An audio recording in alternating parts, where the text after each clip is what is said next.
प्रधानमंत्री ने केरल के विझंजम अंतर्राष्ट्रीय गहन समुद्री बहुउद्देशीय बंदरगाह राष्ट्रों को किया समर्पित। आंध्र प्रदेश को करोड़ों रुपए की विकास परियोजनाओं की भी देंगे सौगात। रक्षा राज्य मंत्री और सांसद संजय सेठ ने रांची के ग्रामीण क्षेत्र के लिए कई नई सड़कों की अनुशंसा की। प्रधानमंत्री ग्राम सड़क योजना के तहत गांवों को मुख्य सड़कों से जोड़ने का प्रस्ताव। डीजीपी अनुराग गुप्ता ने की नक्सल विरोधी अभियान की समीक्षा, दिए कई जरूरी निर्देश। 10 मई को रांची में प्रस्तावित पूर्वी क्षेत्र परिषद की बैठक की तैयारियों को लेकर डीआईजी ने की बैठक। और राज्य में बेमौसम बारिश का सिलसिला जारी। मौसम विभाग ने राज्य के ज्यादातर इलाकों में आंधी, वज्रपात और बारिश को लेकर जारी किया yellow alert.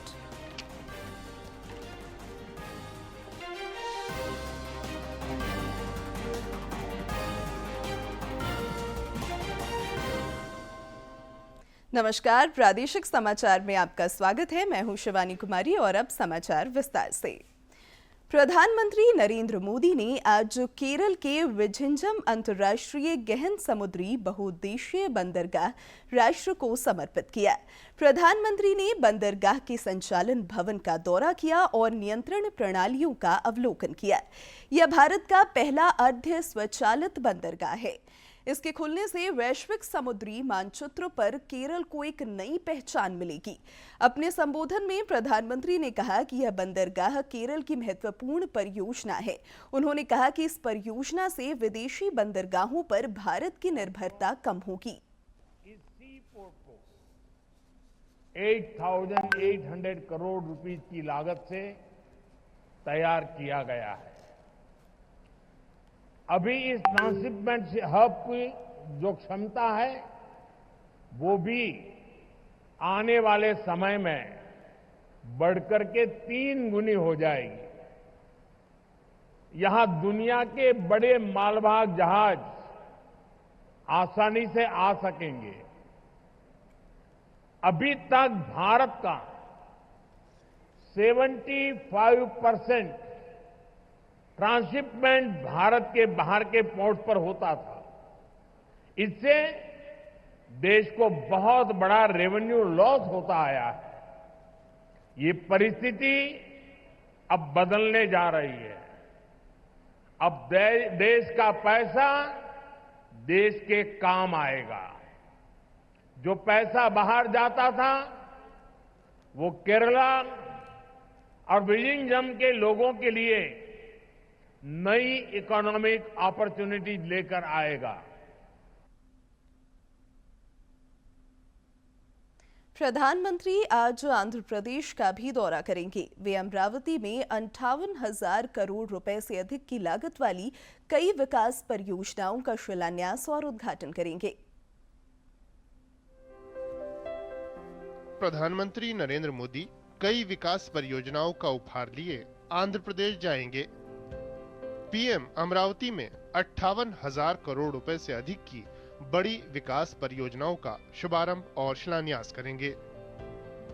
PM Andhra Pradesh में 7 राष्ट्रीय राजमार्ग परियोजनाओं का उद्घाटन करेंगे, जिनसे न केवल यात्रा आसान होगी बल्कि आर्थिक विकास और रोजगार के नए अवसर भी पैदा होंगे।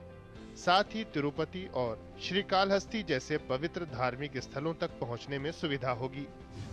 पीएम रेलवे से जुड़ी जिन परियोजनाओं को राष्ट्र को समर्पित करेंगे उनमें रेल लाइन का दोहरीकरण, कनेक्टिविटी बढ़ाना और नई रेल लाइन का निर्माण शामिल है। पीएम 6 राष्ट्रीय राजमार्ग परियोजनाओं और एक रेल परियोजना के साथ साथ कई बुनियादी ढांचा परियोजनाओं की आधारशिला रखेंगे। इन पर 11,240 करोड़ रुपए से अधिक की लागत आएगी। The Amaravati capital city, it was started long back, but then it was stopped in between. So now again we are doing a Puna Praram, which is basically a restart. So that is one category of works for which Honorable PM is laying the foundation stone. The second category is about 10 to 15 Government of India works, which are either foundation or inauguration or dedication to the nation. प्रधानमंत्री आंध्र प्रदेश के नागिया लंका में करीब 1,460 करोड़ रुपए की लागत से बनने वाले मिसाइल परीक्षण रेंज की आधारशिला भी रखेंगे। साथ ही पीएम विशाखापत्तनम के मधुरवाड़ा में पीएम एकता मॉल की आधारशिला रखेंगे। आंध्र प्रदेश के अमरावती शहर को देवताओं के निवास स्थान के रूप में जाना जाता है। कृष्णा नदी के तट पर बसा ये शहर प्रधानमंत्री के आगमन के लिए बिल्कुल तैयार है। कैमरामैन मुकेश के साथ Dheeraj Kumar, DD news, Amravati. Jaisalmer police को एक बड़ी सफलता हाथ लगी है। पुलिस ने एक पाकिस्तानी जासूस को हिरासत में लिया है जो सेना के वीडियो और फोटो को आतंकियों तक पहुंचाता था। जैसलमेर पुलिस, सीआईडी और आईबी की संयुक्त कार्रवाई में पाकिस्तानी जासूस पठान खान को हिरासत में लिया गया है। पठान खान पर पिछले लंबे समय से आर्मी क्षेत्र की वीडियो और फोटो पाक जासूसों को भेजने का आरोप है। साथ ही पठान खान के खिलाफ जयपुर में ऑफिशियल सीक्रेट एक्ट के तहत मामला दर्ज हुआ है। पठान खान 2019 में पाकिस्तान गया था। जानकारी के मुताबिक पठान खान के रिश्तेदार पाकिस्तान में रहते हैं। जांच एजेंसियों ने पठान खान से विस्तृत पूछताछ की है। झारखंड एटीएस को एक बार फिर आतंकी संगठन के खिलाफ बड़ी कामयाबी मिली है। आतंकी संगठन इंडियन मुजाहिदीन के दहशतगर्द अमार याशिर को एटीएस ने गिरफ्तार किया है। धनबाद के भूली ओपी अंतर्गत शमशेर नगर इलाके से उसे पकड़ा गया है। एटीएस की विशेष अदालत ने उसे 9 मई तक न्यायिक हिरासत में भेज दिया है। रक्षा राज्य मंत्री और सांसद संजय सेठ ने प्रधानमंत्री ग्राम सड़क योजना के तहत रांची के ग्रामीण क्षेत्रों के 10 सड़कों की अनुशंसा की है। इन सड़कों का निर्माण जल्द शुरू होगा, जिससे ग्रामीण क्षेत्रों के गांव मुख्य सड़क से जुड़ सकेंगे। रक्षा राज्य मंत्री ने सोशल मीडिया पर एक पोस्ट में कहा कि प्रधानमंत्री नरेंद्र मोदी के नेतृत्व में देश की हर ग्रामीण सड़क को मुख्य सड़क से जोड़ने की दिशा में काम तेजी से चल रहा है। इन सड़कों के निर्माण से विशेष रूप से बरसात में आवागमन में कोई समस्या नहीं होगी और लोगों को अस्पताल, स्कूल जैसे महत्वपूर्ण स्थानों तक पहुंचने में आसानी होगी। स्वास्थ्य मंत्री इरफान अंसारी ने कल सिदो कानू मुर्मू विश्वविद्यालय के अधीन संचालित जामताड़ा महिला संध्या महाविद्यालय में 3 कमरों के निर्माण कार्य का शिलान्यास किया। इस अवसर पर उन्होंने कहा कि विधायक निधि से होने वाले इस निर्माण कार्य के पूर्ण होने पर छात्राओं को सुरक्षित, सुसज्जित और प्रेरणादायक वातावरण मिलेगा, जहां वे शिक्षा के नए आयामों को छू सकेंगी। उन्होंने कहा कि यह संस्थान केवल समाज में शिक्षा का स्तर ही नहीं बढ़ाएगी, बल्कि बेटियों को आत्मनिर्भर और सशक्त बनाने की दिशा में मील का पत्थर साबित होगा। तो 3 कमरे का सौगात हमने दिया है। आज देख सकते हैं सारी बच्चियां यहाँ हैं, क्योंकि खुश हैं। इस बारिश में भी काफ़ी उत्साहित हैं। हमारी बच्चियां पढ़ना चाहती है, आगे आना चाहती है। तो मैं यकीन दिलाता हूँ कि अपनी बच्चियों को मैं आगे लाऊंगा। एजुकेशन के क्षेत्र के साथ साथ हर क्षेत्र में आगे लाऊंगा। हम लोग चाहते हैं कि बच्चे हमारे आगे आएँ, बच्चे को वो हर काम हम दें, वो हर सहयोग करें जिससे मैं बच्चियाँ आगे आए। तो प्रदेश भाजपा अध्यक्ष बाबूलाल मरांडी ने राज्य में कुछ लोगों की गतिविधियों पर सवाल खड़े किए हैं। एक सोशल मीडिया पोस्ट में उन्होंने मुख्यमंत्री हेमंत सोरेन से पूछा है कि पिछले कुछ दिनों से धनबाद, बोकारो, हजारीबाग, रामगढ़ के इलाकों में घूमने के दरमियान लोगों ने बताया कि इन इलाकों में सोनू, मनोज, गणेश, रंजीत, अनुज नाम जैसे कुछ सरकारी गैर सरकारी लोग घूम घूम कर धूम मचाए हुए हैं। इनमें से कुछ तो नए नए वाहनों पर सवार होकर क्षेत्र में सक्रिय देखे गए हैं। इनके संबंध में उन्होंने मुख्यमंत्री से सरकारी एजेंसियों के माध्यम से जानकारी उपलब्ध कराने को कहा है। राज्यसभा सांसद सह भाजपा के प्रदेश महामंत्री डॉक्टर प्रदीप वर्मा ने केंद्रीय कैबिनेट द्वारा जाति जनगणना को मंजूरी दिए जाने का स्वागत किया है। उन्होंने कांग्रेस और झामुमो पर सस्ती लोकप्रियता के लिए श्रेय लेने की होड़ में शामिल होने का आरोप लगाया है और कहा है कि आजाद भारत में पहली बार आम जनगणना के साथ जाति जनगणना कराने का निर्णय केंद्र की मोदी सरकार ने लिया है। 1931 के बाद से ये देश इसका इंतजार कर रहा था। आदरणीय प्रधानमंत्री जी को हम धन्यवाद देते हैं, उनका आभार व्यक्त करते हैं कि उनके नेतृत्व में भारत सरकार के द्वारा लिए गए इस निर्णय से इस देश का जो वंचित समूह है या वर्ग है, उसके लिए न केवल लक्षित योजनाएं एवं नीतियां बनाई जा सकेंगी, बल्कि उनके विकास के लिए क्षेत्रवार एक अलग से कारगर और प्रभावी कार्य योजना हम बना सकेंगे। इधर प्रदेश कांग्रेस ओबीसी मोर्चा ने भी जातीय जनगणना का स्वागत किया है। मोर्चा के प्रदेश अध्यक्ष अभिलाष साहू ने रांची में आयोजित प्रेस कॉन्फ्रेंस में कहा कि लोकसभा में नेता प्रतिपक्ष राहुल गांधी लंबे समय से इस मुद्दे को उठा रहे थे। उन्होंने कहा कि केंद्र सरकार को एक निश्चित समय सीमा के अंदर इस कार्य को पूरा कराना चाहिए। कल एक बड़ी निर्णय लिया है जातिगत जनगणना को लेकर के। केंद्र सरकार द्वारा जातिगत जनगणना को जो निर्णय लिया गया है उसका झारखंड कांग्रेस के तरफ से, झारखंड प्रदेश कांग्रेस कमेटी के ओबीसी विभाग की तरफ से पूरा समर्थन है और मैं इसका स्वागत भी करता हूं। आज ये जो निर्णय हुआ है ये हमारे नेता राहुल जी का सोच है। राहुल जी ने सड़क से लेकर सदन तक लगातार इस हमारे वर्ग के लिए, ओबीसी वर्ग के लिए संघर्ष करते रहे। पुलिस महानिदेशक अनुराग गुप्ता ने कल राज्य के विभिन्न जिलों में चल रहे नक्सल विरोधी अभियान की समीक्षा की। इस दौरान उन्होंने नक्सल विरोधी अभियान को प्रभावी बनाने के लिए 12 बिंदुओं पर निर्देश दिए, जिसमें लेवी मांगने वाली घटनाओं की समीक्षा, नक्सलियों की संपत्तियों पर कार्रवाई और फरार अभियुक्तों के खिलाफ कुर्की जब्ती की कार्रवाई शामिल है। पुलिस महानिदेशक ने नक्सलियों के खिलाफ सूचना तंत्र को मजबूत करने और अभियानों के प्रचार प्रसार की आवश्यकता पर भी जोर दिया। आगामी 10 मई को रांची में पूर्वी क्षेत्र परिषद की बैठक प्रस्तावित है, जिसमें केंद्रीय गृह मंत्री अमित शाह के भी शामिल होने की संभावना है। इस महत्वपूर्ण बैठक में झारखंड के अलावा बिहार, ओडिशा और पश्चिम बंगाल की मुख्यमंत्री के अलावा चारों राज्यों के मुख्य सचिव सहित कई अन्य वरिष्ठ अधिकारी भी शामिल होंगे। इसकी तैयारियों में रांची पुलिस जुट गई है। इस संबंध में रांची के डीआईजी सह वरीय पुलिस अधीक्षक चंदन कुमार सिन्हा ने विभागीय अधिकारियों के साथ बैठक कर महत्वपूर्ण निर्देश दिए। पूर्व मंत्री आलमगीर आलम की जमानत याचिका पर अब गर्मी की छुट्टियों के बाद सुनवाई होगी। हाईकोर्ट के न्यायाधीश रंगोन मुखोपाध्याय ने खुद को सुनवाई से अलग कर लिया है और मामला अन्य बेंच को भेजने का निर्देश दिया है। गौरतलब है कि ईडी ने पिछले वर्ष 15 मई को मनी लॉन्ड्रिंग मामले में आलमगीर आलम को गिरफ्तार किया था। इससे पहले उनके आप्त सचिव संजीव लाल के ठिकानों पर छापेमारी में ईडी को 32 करोड़ रुपए नगद और महत्वपूर्ण दस्तावेज मिले थे। पीएमएलए रांची की विशेष अदालत आज हजारीबाग के डीड राइटर इरशाद अख्तर की जमानत याचिका पर फैसला सुनाएगी। 8 एकड़ से अधिक जमीन से जुड़े मनी लॉन्ड्रिंग मामले में पिछले वर्ष 9 मई को ईडी ने इरशाद अख्तर के साथ कोलकाता रजिस्ट्री कार्यालय में कर्मचारी तापस घोष और संजीत कुमार को गिरफ्तार किया था। इस कथित भूमि घोटाले में मुख्यमंत्री हेमंत सोरेन समेत दर्जन भर से अधिक लोग ईडी के आरोपी हैं।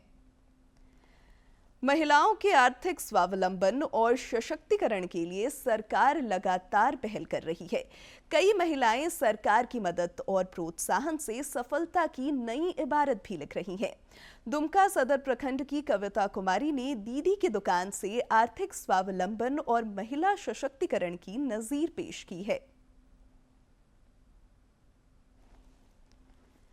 दुमका सदर प्रखंड की कविता कुमारी ने दीदी की दुकान के माध्यम से सफल कारोबारी के रूप में आज खुद को स्थापित कर लिया है। उनकी सफलता के पीछे उनका अधिक परिश्रम तो है ही, साथ ही उन्हें झारखंड आजीविका मिशन का भी साथ मिला है और फिर तरक्की के द्वार खुल गए हैं। अभी जैसे सिलाई करके मैं अपना पैर पर खड़ी हो गई हूँ। मैं किसी का सहारा का कुछ जरूरत नहीं है। हम अपना खर्चा खुद उठा सकते हैं। बच्चों को भी थोड़ा बहुत पढ़ा लेते हैं और बच्चों का भी खर्चा हम मैनेज कर सकते हैं सिलाई के इससे। कविता कुमारी ने साल 2022 में जयसिल पीएस से 30,000 रुपए का कर्ज लेकर कपड़ों की सिलाई से अपना कारोबार शुरू किया था और आज उनकी दीदी की दुकान में श्रृंगार प्रसाधन, महिलाओं के लिए सिले सिलाई कपड़े, उपहार के सामान जैसी जरूरत की कई चीजें मिलती हैं। मैं 2022 में JSLPS से दीदी का दुकान वाला पैसा 30,000 लोन लिए थे और छोटा सा दुकान स्टार्ट किए। उसके बाद धीरे धीरे करते हम सिलाई भी करते हैं और कॉस्मेटिक का सामान है, श्रृंगार का भी सामान है। और सिलाई करते करते फिर मैं धीरे धीरे करते 30,000 उसका चुकता करने के बाद फिर मैं 60,000 रुपया उठा ली हूँ।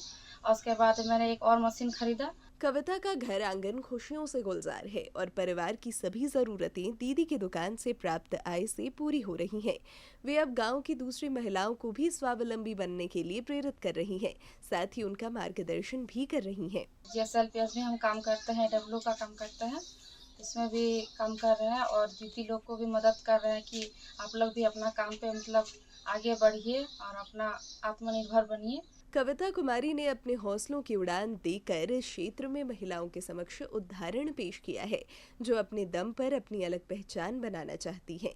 दुमका से RK नीरद की रिपोर्ट। आपका पसंदीदा DD झारखंड नए तेवर और नए कलेवर के साथ आपके बीच है, ताकि पल पल की खबरें आप तक पहुंचे। आपका अपना पसंदीदा DD झारखंड, गांव से लेकर कस्बों और शहरों तक की है धड़कन। सटीक, विश्वसनीय और तेज खबरों का भी है आईना। राजनीति के मंच से सत्ता के गलियारों तक, खेत से खलिहान और मनोरंजन से इंफोटेनमेंट तक, खेल के मैदान से रंगमंच की खबरों तक, सब कुछ देखिए हमारे प्रादेशिक समाचार में हर रोज दोपहर 12:30, शाम 6:30 और 7:30 बजे, सिर्फ और सिर्फ DD झारखंड पर। वेव्स शिखर सम्मेलन के हिस्से के रूप में भारत आज पहली बार ग्लोबल मीडिया संवाद की मेजबानी करेगा। वैश्विक मीडिया और मनोरंजन परिदृश्य के साथ भारत के जुड़ाव की दृष्टि से यह अत्यंत महत्वपूर्ण आयोजन है। इससे पहले कल वेव्स सम्मेलन में पैनल चर्चा का आयोजन किया गया, जिसमें कई जानी मानी फिल्मी हस्तियां शामिल हुईं।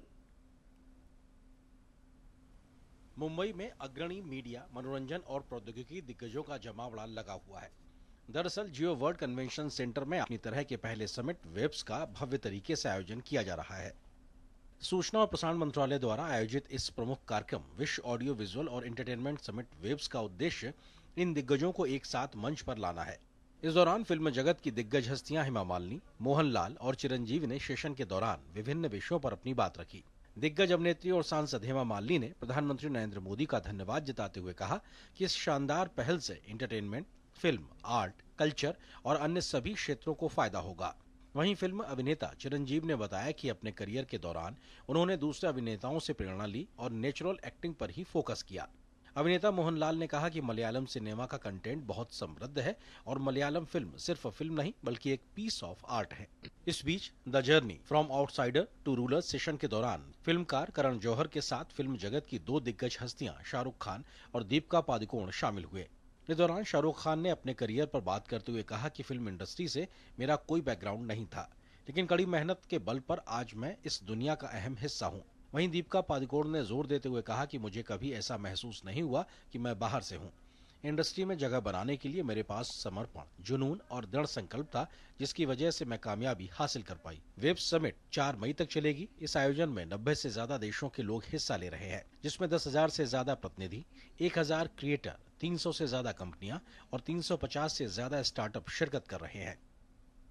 इस शिखर सम्मेलन में 42 पूर्ण सत्र, 39 ब्रेकआउट सत्र और 32 मास्टर क्लास होंगे। वेब्स 2025 में भारत पहली बार ग्लोबल मीडिया डायलॉग GMD की मेजबानी भी कर रहा है, जिसमें 25 देशों के मंत्री भाग लेंगे और ये वैश्विक मीडिया और मनोरंजन परिदृश्य के साथ देश के जुड़ाव में एक महत्वपूर्ण उपलब्धि साबित होगा। जया सिन्हा की रिपोर्ट, DD न्यूज। प्लेसमेंट के मामले में धनबाद IIT ISM ने फिर परचम लहराया है। संस्थान के छात्र सौरव को 1,26 लाख रुपए का सालाना पैकेज मिला है, जो ISM का अब तक का सबसे अधिक पैकेज है। आईएसएम के विद्यार्थियों को विभिन्न कंपनियों द्वारा इस बार भी आकर्षक पैकेज के साथ जॉब ऑफर दिया जा रहा है। डिप्टी डायरेक्टर प्रोफेसर धीरज कुमार ने बताया कि मिनरल एंड मेटलर्जिकल इंजीनियरिंग विभाग के छात्र सौरभ को 1,26,00,000 रुपए का सालाना पैकेज मिला है, जो आईएसएम का अब तक का सबसे अधिक पैकेज है। हाईएस्ट ऑन कैंपस प्लेसमेंट होती है, ऑफ कैंपस प्लेसमेंट होती है। मतलब ऑफ कैंपस प्लेसमेंट होता है, सीडीसी का सहयोग नहीं होता है उसमें, या थोड़ा सा एड ऑन सहयोग होता है।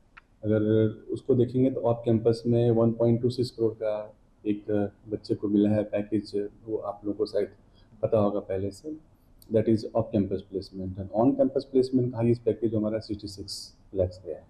डिप्टी डायरेक्टर ने बताया कि संस्थान के 48 छात्रों को 50 से 60 लाख तक के वार्षिक पैकेज पर जॉब ऑफर दिया गया है।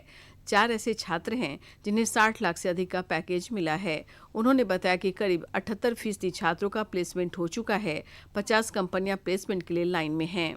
20% से कम कंपनियों में पार्टिसिपेट किए हैं, जिनको अपॉर्चुनिटी था ज़्यादा कंपनी पार्टिसिपेट करने का, लेकिन कम में पार्टिसिपेट किए हैं।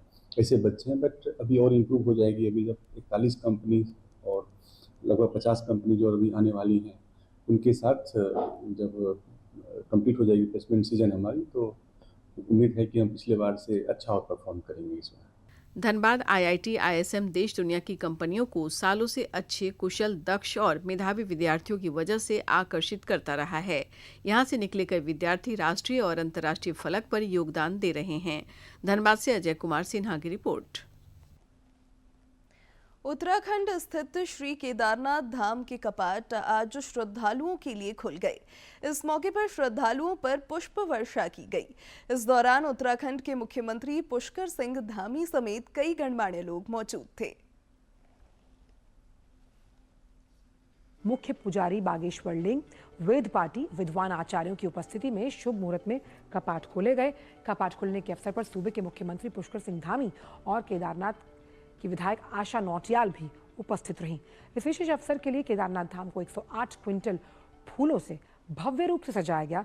मंदिर परिसर में पुलिस बल, आपदा राहत टीमें, मेडिकल स्टाफ की तैनाती और बाबा के जयकारों से संपूर्ण क्षेत्र गूंज रहा है।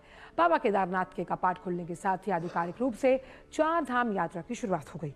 कपाट खुलने के दौरान केदारनाथ धाम में हेलीकॉप्टर के माध्यम से पुष्प वर्षा की गई और वहीं बर्फ से ढकी घाटी में आकाश से बरसते पुष्प का नजारा देखने के लिए भक्त यहां पहुंचे। खुद को सौभाग्यशाली समझा उन्होंने इस विहंगम दृश्य की छटा जब देखी। और इस अवसर पर मुख्यमंत्री पुष्कर सिंह धामी ने कहा कि गौरीकुंड से केदारनाथ रोपवे बनने जा रहा है, जिससे कि यात्रा और सुगम सुलभ होगी। साथ ही उन्होंने कहा कि प्रधानमंत्री के नाम से केदारनाथ धाम में पूजा कर बाबा से देश की सुरक्षा और शांति की कामना की है। आने वाले वर्षों में आदरणीय प्रधानमंत्री जी ने जो यहाँ के लिए हमारा गौरीकुंड से केदारनाथ जी तक का रोपवे, जिसका काम स्वीकृत भारत सरकार की मंत्रिमंडल की बैठक में हो चुका है, उसके बनने के बाद ये यात्रा और आसान होगी। मैं आदरणीय प्रधानमंत्री जी का फिर से धन्यवाद करता हूँ। अंतर्राष्ट्रीय योग दिवस की 50 दिन की उल्टी गिनती शुरू हो गई है। आज से ठीक 50 दिन बाद 11वां अंतर्राष्ट्रीय योग दिवस मनाया जाएगा। 50 दिन का काउंटडाउन आज महाराष्ट्र के नासिक में हुआ, जहां हजारों लोग शामिल हुए।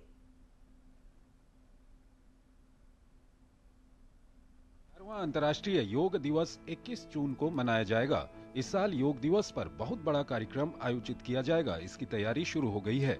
अंतर्राष्ट्रीय योग दिवस के बारे में लोगों को जागरूक करने के लिए 100 दिन की उल्टी गिनती शुरू हो गई है। इसके लिए पहला कार्यक्रम दिल्ली में 75 दिन पर कार्यक्रम, भुवनेश्वर में 50 दिन पर कार्यक्रम, महाराष्ट्र के नासिक में हो रहा है, जहां लाखों की संख्या में लोग योग कार्यक्रम में हिस्सा ले रहे हैं। इस साल अंतर्राष्ट्रीय योग दिवस की थीम है एक पृथ्वी एक स्वास्थ्य के लिए योग। योग का देश और दुनिया में सकारात्मक असर पड़ा है। यही वजह है कि बीते 10 साल में हुए योग दिवस को यादगार बनाने के लिए इस बार 10 कार्यक्रम बनाए गए हैं। ये 10 कार्यक्रम हैं योग प्रभाव, योग संगम, योग पार्क, योग समावेश, योग वॉलंटियर, हरित योग। इस साल योग दिवस का खास कार्यक्रम हरित योग है, जिसके तहत 1 लाख जगहों पर योग कार्यक्रम होगा। वहीं पर एक पेड़ माँ के नाम से पेड़ लगाया जाएगा। साथ ही मिशन लाइफ के बारे में भी बताया जाएगा। हरित योग में हम क्या करें कि ये जो 1 लाख कार्यक्रम होंगे, जहाँ जहाँ संभव हो, अधिकतर स्थान पर हम लोग सबको संकल्प दिलाएंगे एक पेड़ माँ के नाम और मिशन लाइफ, और सबको एक एक सैपलिंग भी देंगे, मतलब जड़ी बूटियों का एक पौधा भी देंगे। वो कहेंगे कि आप उसको अपने घर में उगाइए, उसका संरक्षण करिए जब तक ये बड़े न हो पौधे। योग घर घर पहुंचे, इसके लिए तकनीक का भी सहारा लिया जा रहा है। 2 मई को योग पोर्टल लॉन्च होगा। इस योग पोर्टल में लोग रजिस्ट्रेशन करा सकेंगे। योग के लिए डिजिटल टूल किट बना है जो सभी भारतीय भाषाओं में है। इसमें 45 मिनट का योग प्रोटोकॉल का वीडियो है जिसे YouTube पर शेयर किया जाएगा। 8% हाउस होल्ड हमारे देश का 2.5 करोड़ फैमिलीज, 2.5 करोड़ फैमिलीज में रोज एक व्यक्ति कम से कम योग करता है। तो ये प्रमाण है कि कितना ट्रांसलेट हुआ है। हम चाहते हैं कि 2.5 करोड़ ही क्यों, सभी लोगों को करना चाहिए। तो ये एक कॉन्शियस एफर्ट है कि योग को हम पब्लिक हेल्थ पे ले आएं। अंतर्राष्ट्रीय योग दिवस पर यूनिसेफ के विश्व धरोहरों पर भी योग कार्यक्रम होंगे। साथ ही देश के सभी ऐतिहासिक स्थलों पर योग कार्यक्रम आयोजित किए जाएंगे। पीएम मोदी योग दिवस पर देश के सभी ग्राम प्रधानों को पत्र लिखेंगे ताकि वो अपने पंचायत में योग सत्र का आयोजन करें। योग दिवस संपूर्ण सरकार और संपूर्ण समाज के साथ मनाया जाएगा। जो लोग अपने जीवन में योग को अपनाते हैं उनको शारीरिक, मानसिक और आत्मिक शांति की प्राप्ति होती है। नियमित रूप से योग करने से सकारात्मक विचार आता है। योग एक पृथ्वी, एक परिवार की भावना को आगे बढ़ाता है। Nitendra Singh, DD news, Delhi.